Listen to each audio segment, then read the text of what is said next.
Gimana cara meluaskan hati? Kalau dibilang ngeluasin baju kamu bikin lebih luas gitu, lebih lega, lebih lebar, masih kebayang caranya, kan gitu ya? Nambahin bahan. Kalau kita dibilang, nih saya mau meluaskan ruangan ini nih, biar ruangannya lapang, ya mungkin diangkat dindingnya gitu, biar jadi nggak ada sekat, masih kebayang caranya. Tapi kalau dibilang luaskan hatimu, nah gimana tuh caranya? Nih, saudara sekalian, hatimu akan bernilai sesuai dengan yang kamu masukkan di dalamnya. Perhatikan, nilai hatimu sesuai dengan apa yang kamu masukkan di dalamnya. Kalau kamu selama ini selalu memasukkan hal-hal yang kecil, hatimu jadi kecil.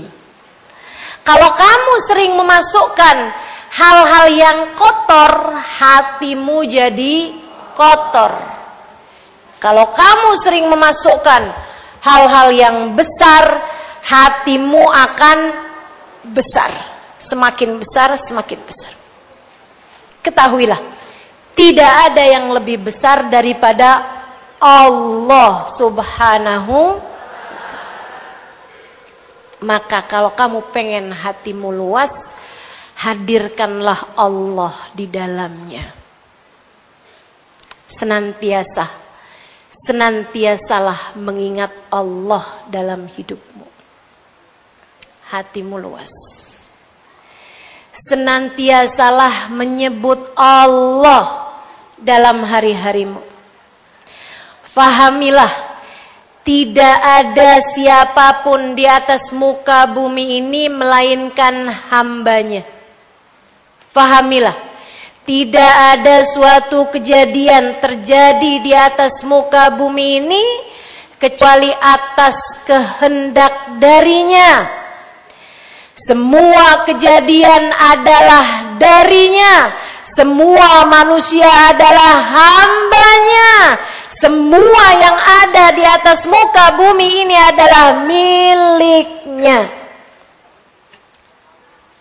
Ketika hal itu kamu hadirkan dalam hatimu, hatimu akan menjadi tempat yang sangat luas. Bukan hanya dengan kamu bangun tidur baca doa alhamdulillahilladzi ahyana ba'dama amatana wa ilaihin nusyur.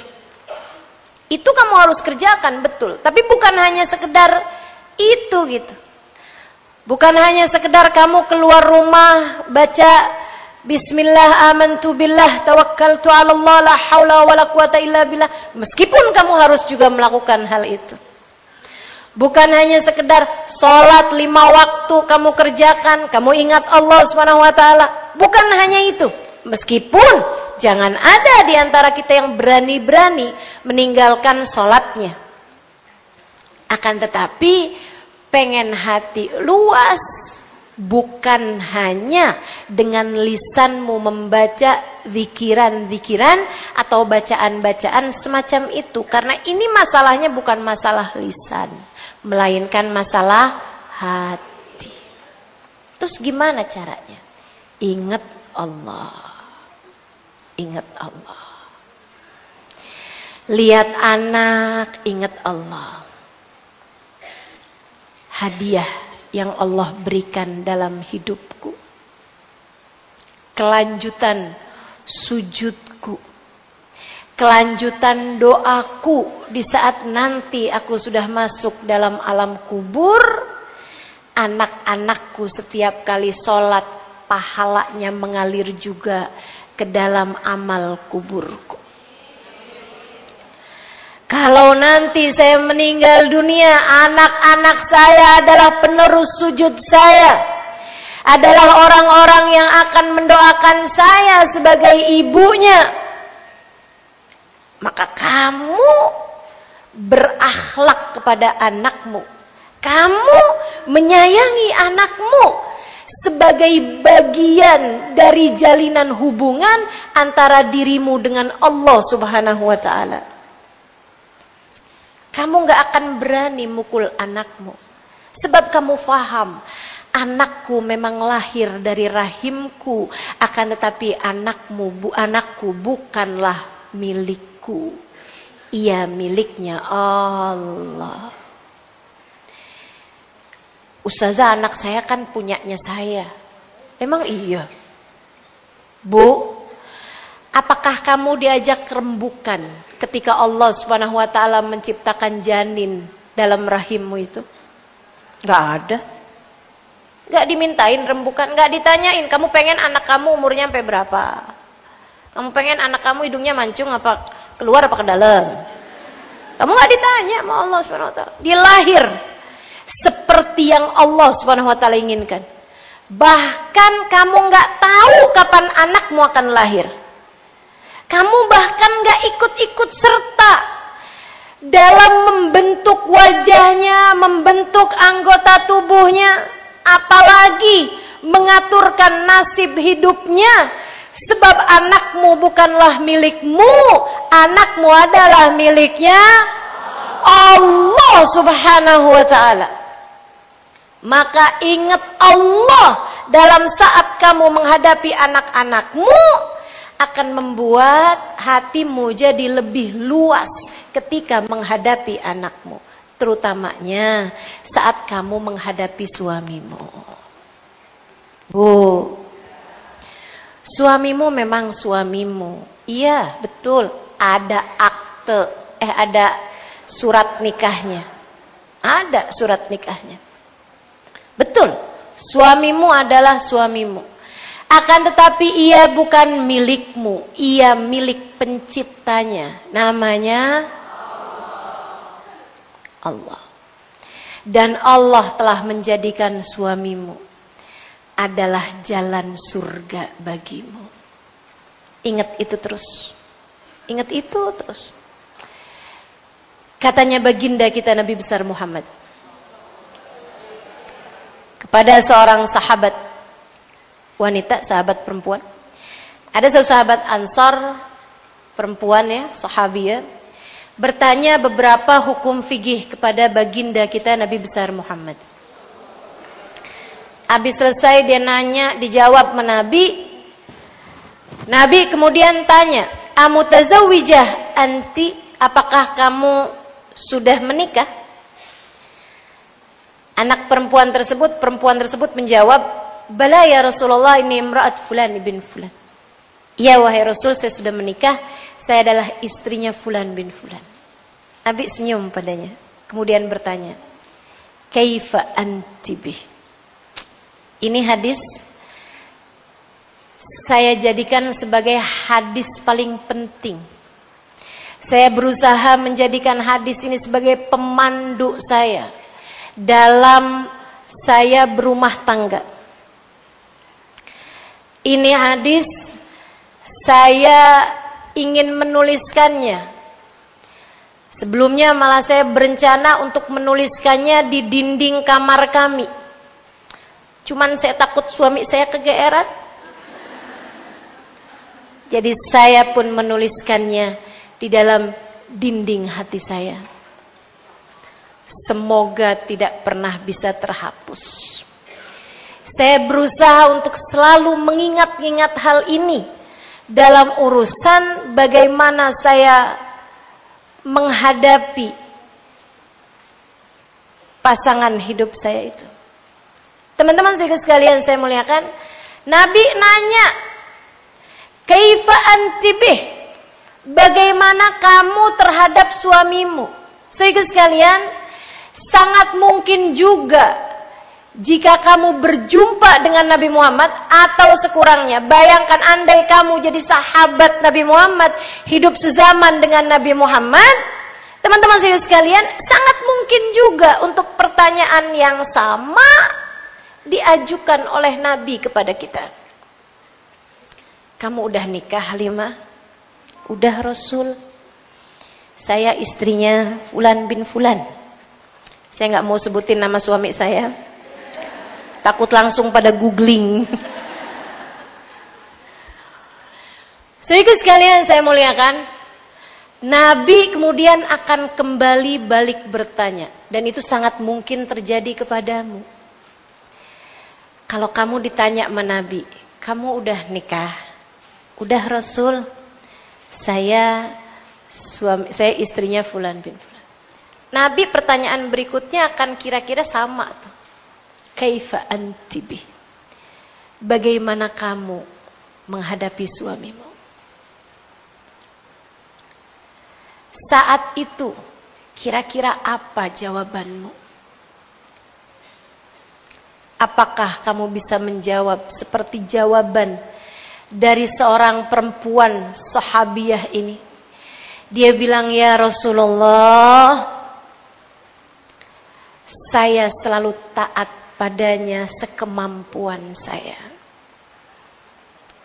Saya berusaha untuk melaksanakan apapun yang dia inginkan.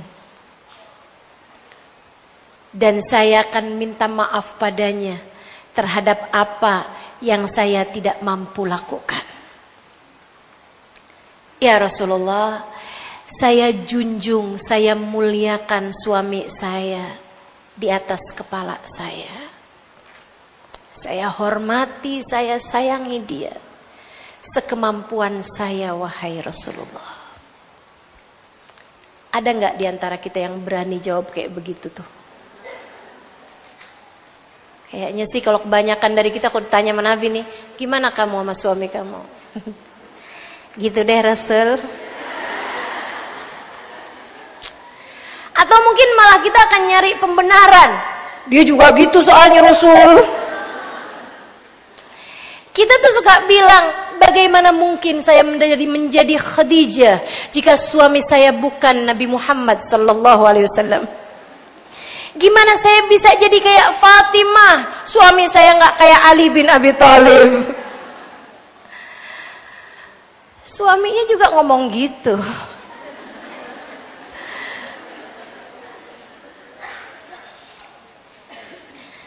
Gimana saya bisa jadi kayak Sayyidina Ali? Nah, bini saya jauh banget dari Sayyidah Fatimah.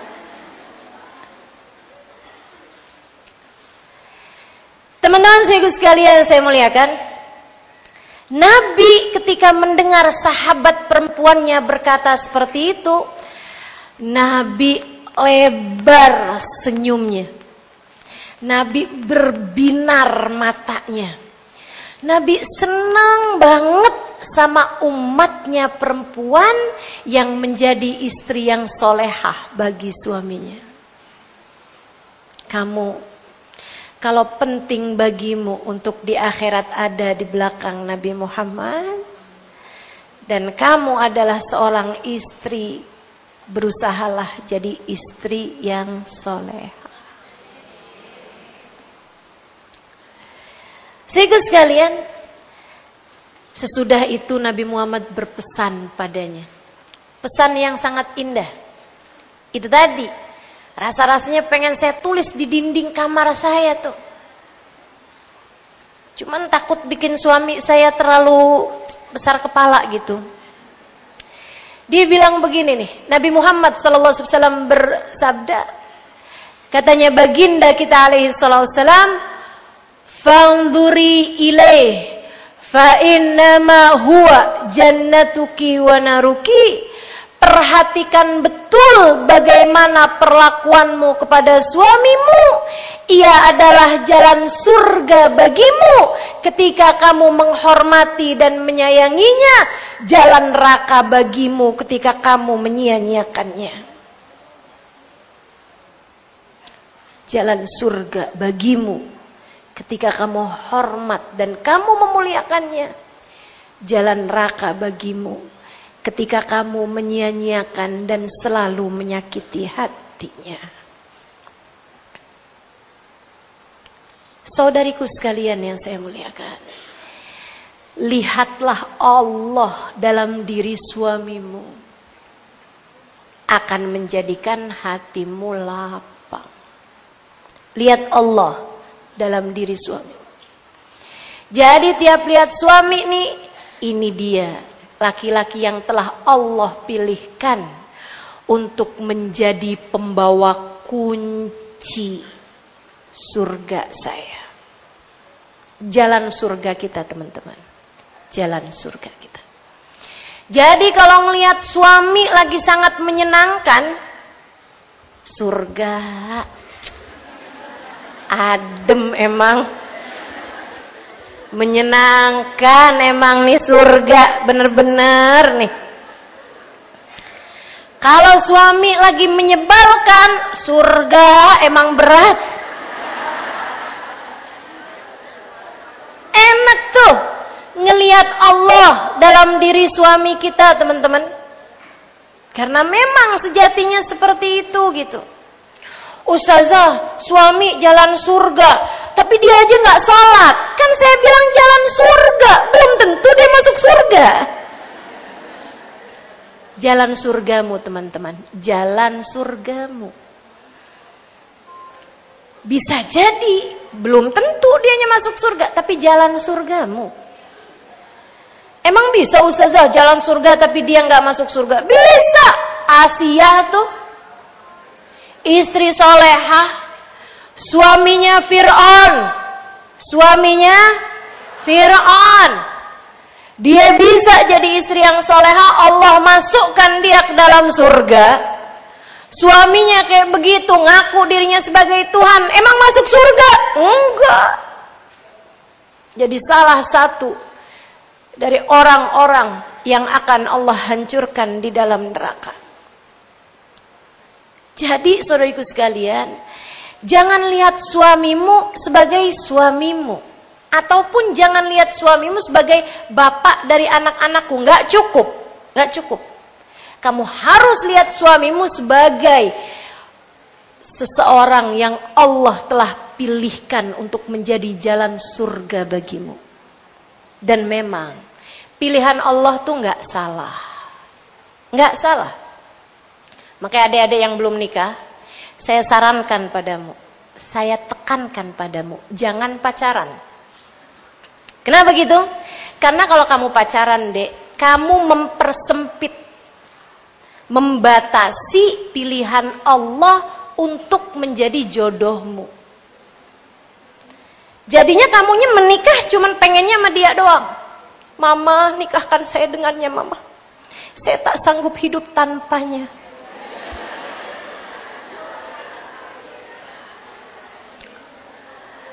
Akan tetapi kalau kamu nggak pakai pacaran, ketika datang seseorang lelaki mendekatimu, kamu kasih kepadanya nomor HP bapakmu. Dia melamarmu, kamu beristikharah, kamu dapat jawaban dari Allah.